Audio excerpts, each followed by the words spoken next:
ओम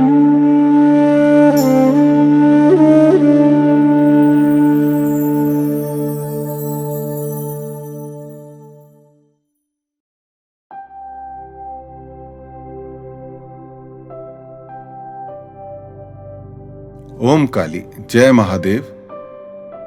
नोएडा से मीता गुप्ता जी का मेरे लिए प्रश्न है।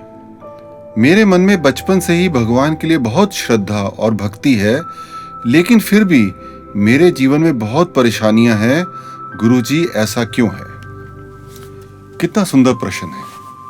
और मेरे ख्याल से ये प्रश्न बहुत सारे लोगों के मन में कभी ना कभी जरूर आता है कि हम इतनी भक्ति करते हैं, हम ईश्वर की आराधना करते हैं, फिर भी हमारे जीवन में दुख क्यों है, परेशानियां क्यों हैं। और हम लोग देखते हैं जो लोग भक्ति नहीं कर रहे हैं वो हमें लगता है हमसे बहुत बेहतर हैं।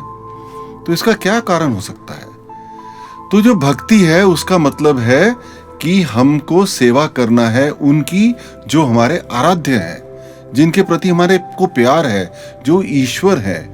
और हमें भक्ति में क्या करना है वो उसका ज्ञान हमें श्री हनुमान जी ने अच्छे से दिया, स्वयं सब कार्य करके, कि साधना कैसे करनी है, ईश्वर के कार्यों को प्राथमिकता कैसे देनी है, कितने पूरे जोश के साथ, पूरे ही मन के साथ ईश्वर के कार्य कैसे करने हैं, लोगों का भला कैसे करना है।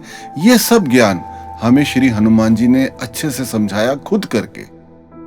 भगवान को हमने अपने हृदय में किस तरह से विराजमान करना है कि पूरी तरह से वो शक्ति हमारे भीतर कार्यान्वित रहे, वो भी श्री हनुमान जी ने हमें दिखाया। लेकिन हमारे साथ क्या होता है कि हमने ये पढ़ लिया या ये सुन लिया कि अगर हमने श्री कृष्ण जी को एक पत्ता भी हमने पूरे भाव से दिया तो वो स्वीकार कर लेंगे, ऐसा श्री कृष्ण जी ने कहा है। तो हम सोचते हैं कि ज्यादा करने की क्या जरूरत है, लेकिन ये विचार मेरे को लगता है सही नहीं है। जिस तरह से कोई हमारा रसोई घर है, हम कोई खाना बनाते हैं तो आपने देखा होगा कि खाना बनाने के लिए हर चीज का एक सही मात्रा से उपयोग करना बहुत जरूरी है। मसाले सही तरीके से डालने हैं, नमक सही होना चाहिए, तेल सही होना चाहिए, और उसको सही तरह से अगर हम पकाएंगे उसके बाद ही भोजन स्वादिष्ट बनेगा। ऐसे ही भक्ति का भी नियम है, जब तक हर चीज की मात्रा सही नहीं होगी तो भक्ति का भी स्वाद नहीं आएगा, भक्ति का भी आनंद नहीं आएगा, भक्ति के कारण हमारे जीवन में परिवर्तन भी नहीं आएगा। फिर ये क्वेश्चन आ जाएंगे मन में कि हमारे जीवन में बदलाव क्यों नहीं आ रहा, हमारे परेशानियां क्यों हैं। इसके लिए आप एक उदाहरण देखिए। हमारी जो माँ होती है, हमारी जो माँ है, जिसकी भी माँ है, कितना कार्य करती है अपने बच्चों के लिए, क्योंकि वो बच्चों से प्यार करती हैं।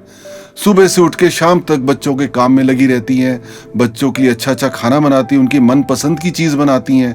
ऐसा भी हो सकता था ना कि माँ रोज दाल चावल बना दे, बच्चे के सामने रख दे और बोले बेटा मुझे तुझसे बहुत प्यार है।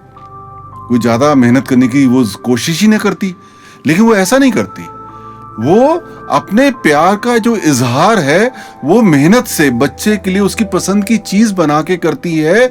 यही हमें अपने भक्ति में लाना है कि अगर ईश्वर से हमें प्यार है, ईश्वर के प्रति हमारे मन में श्रद्धा है, तो हमें ईश्वर के जो कार्य हैं वो करने हैं। तो ईश्वर के कार्य क्या है? पहले अपना शुद्धिकरण करिए, शुद्धिकरण के लिए साधना करिए, साधना के बाद जो ईश्वर की सेवा है, ईश्वर की सेवा क्या है? इतनी सुंदर सृष्टि है उसका ध्यान रखें, जो लोग हैं, जीव जंतु हैं, उनका हम ध्यान रखें। यही तो है, और उसमें कोई स्वार्थ नहीं होना चाहिए हमारा। जब हम ऐसा कार्य करेंगे तभी हमारी भक्ति का हमें फल मिलेगा, तभी हमारे को आनंद आएगा, और अब हम बोलेंगे कि मजा आ गया भक्ति में। आप सबको मेरा ओम काली।